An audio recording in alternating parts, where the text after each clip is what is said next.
8,000 টাকা বেশি না 12,000 টাকা বেশি? এই প্রশ্ন যদি আমি কাউকে বলি, তারা নিশ্চয়ই বলবেন যে আপনি কি যোগ পারেন না? 8,000 টাকার সাথে 12,000 টাকা বেশি না? নিশ্চয়ই 12,000 টাকা বেশি। আমি কিন্তু একটা কথা আপনাদেরকে মগজ ধোলাই করবো যে আপনাদের সামনে প্রমাণ করবো 8,000 টাকা বেশি। মানেন কি? আপনি পাগল হয়েছেন নাকি? আপনি ইঞ্জিনিয়ার হয়ে পাগল হয়ে গেছেন নাকি? আপনি বলবেন যে 8,000 টাকা বেশি? এবার দেখি আপনি ক্যালকুলেশন করে দিচ্ছি।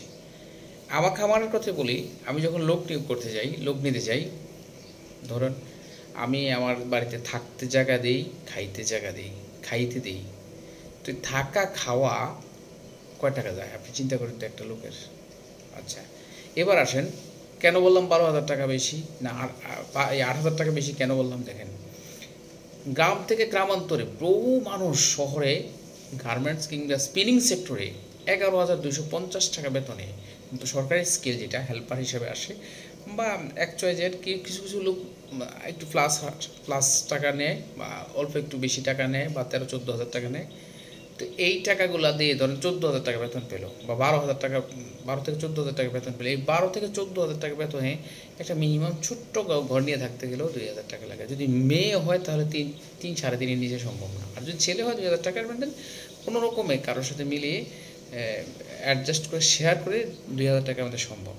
আর যে কোনো হোক, ছেলে হোক মেয়ে হোক, খাওয়ায় মিনিমাম 3.5 থেকে 4,000 টাকা লাগে।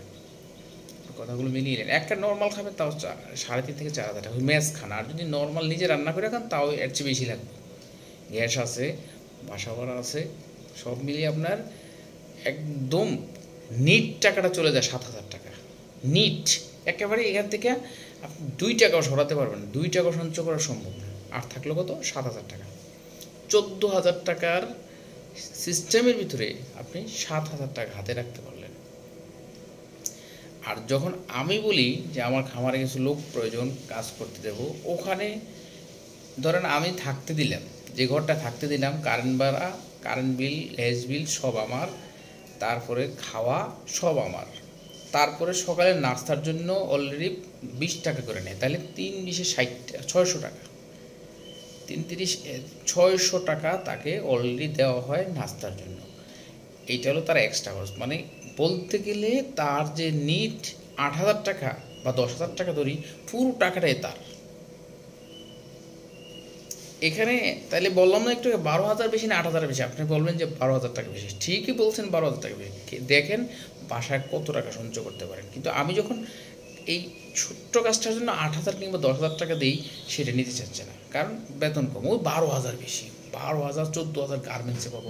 আপনি 14,000 টাকা ইনকাম করে শহরে 5 থেকে 7,000 টাকা ইনকাম রাখতে সমস্যা, পারবেন কিনা সন্দেহ আছে। কিন্তু এই জায়গার ভিতরে আপনি আমার জায়গার মধ্যে আপনি আপনার খাইবেন, থাকবেন, থাকার পরে যেই টাকার স্যালারি দেবো সেই টাকাটাই থাকবে।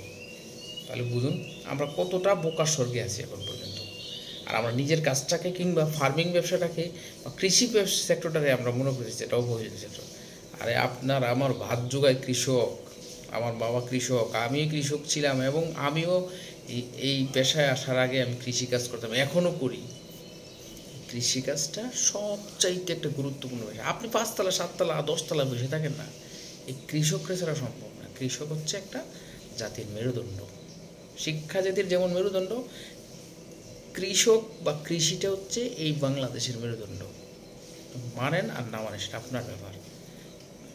তাই বলবো ছোটো ছোটো কাজকে সেক্টরকে একটু পজিটিভলি ভাবেন। আপনার নিজের কাজটা যদি আপনি 10,000 টাকা পান, সমস্যা কী? আপনি আরেকজনের খাটতে যাচ্ছেন 14,000 টাকা, কিন্তু পাচ্ছেন লাস্টে 2,000 টাকা।